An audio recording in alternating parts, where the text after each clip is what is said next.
रुपाली चाकणकर चौकशीसाठी इतक्या उशिरा का आल्या त्याचीही चौकशी।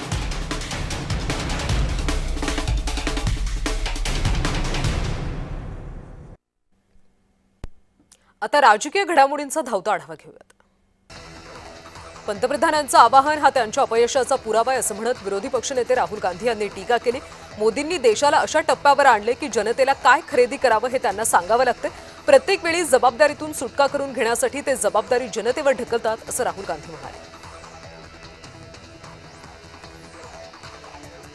देशाची अर्थव्यवस्था डबघाईला आली आणि पंतप्रधान अजूनही इव्हेंटबाजी, फोटोशूट आणि प्रचार सभांमध्ये व्यस्त आहेत। काँग्रेस प्रदेशाध्यक्ष हर्षवर्धन सपकाळ यांनी मोदींवर टीकास्त्र डागले।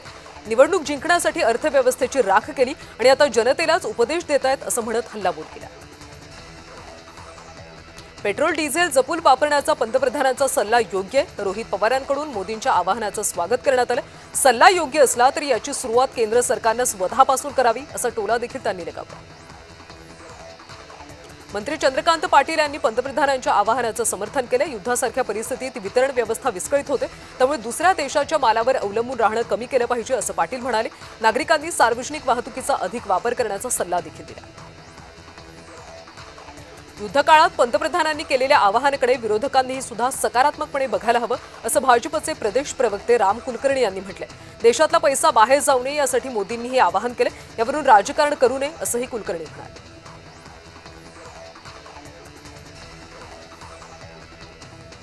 लोकांना इंधन कमी वापरा सांगणारे मोदी स्वतः 100 गाड्यांचा ताफा घेऊन फिरतात। काँग्रेसचे राष्ट्रीय प्रवक्ते अतुल लोंढे यांनी ही टीका केली। पंतप्रधान नरेंद्र मोदींच्या सोनं खरेदी करू नका या आवाहनावर all India gem and jewellery domestic काउन्सिलनं चिंता व्यक्त केली। लोकांनी सोनं खरेदी बंद केलं तर 1 कोटी लोकांच्या रोजगारावर परिणाम होईल असं काउन्सिलनं म्हटलंय। नरेंद्र मोदी भारतीयांची काळजी घेणारे पंतप्रधान आहेत। देशवासियांना मोदींनी केलेल्या आवाहनाबद्दल बोलताना रामदास आठवले यांनी ही प्रतिक्रिया दिली। नीदा खान प्रकरणामध्ये मुख्यमंत्री फडणवीसांची भेट घेणार असल्याची माहिती मंत्री संजय शिरसाट यांनी दिली। नीदा इम्तियाज जलील यांची नातेवाईक आहेत, त्यांच्यावर कारवाई व्हावी अशी मागणी करणार असल्याचं शिरसाट म्हणाले।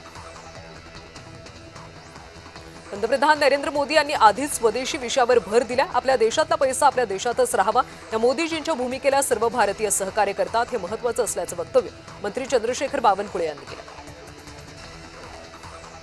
मंत्री नितेश राणे यांनी ओवैसी यांची तुलना ओसामा बिन लादेनशी केली। तसं सरकारनं MIM वर बंदी घालावी असं म्हटलंय। MIM ही एक दहशतवादी संघटना असल्याचं मंत्री राणे म्हणाले। गुणरत्न सदावर्ते यांचा मनसेचे नेते राजू पाटील यांनी समाचार घेतला। आता जर सदावर्तेंवर कुणी हल्ला केला तर मनसे कार्यकर्त्यांवर आरोप करू नये असा इशाराच राजू पाटील यांनी सदावर्तेंना दिला।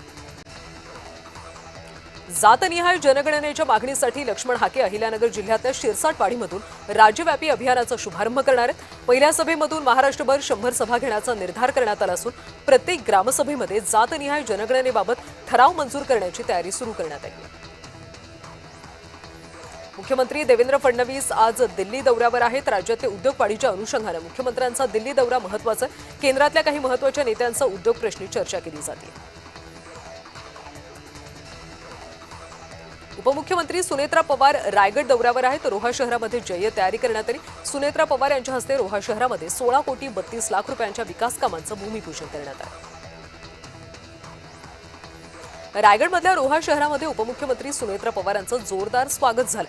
त्यांच्यावर JCB मधून पुष्पवृष्टी करण्यात आली। ठाकरे गटाच्या नेत्या सुषमा अंधारे विधिमंडळ हक्कभंग समितीसमोर हजर राहणार आहेत। कॉमेडियन कुणाल कामराच्या एकनाथ शिंदेंवरच्या विडंबन गीताचं अंधारे यांनी समर्थन केलं होतं। त्या प्रकरणी अंधारेंची चौकशी केली जाणार आहे। उपमुख्यमंत्री सुनेत्रा पवार यांच्या हस्ते रोहा अष्टमी नगर परिषद हद्दीतल्या विकास कामांचा उद्घाटन सोहळा संपन्न झाला। दिवंगत उपमुख्यमंत्री अजित पवार यांच्या हस्ते या कामांचं भूमिपूजन झालं होतं।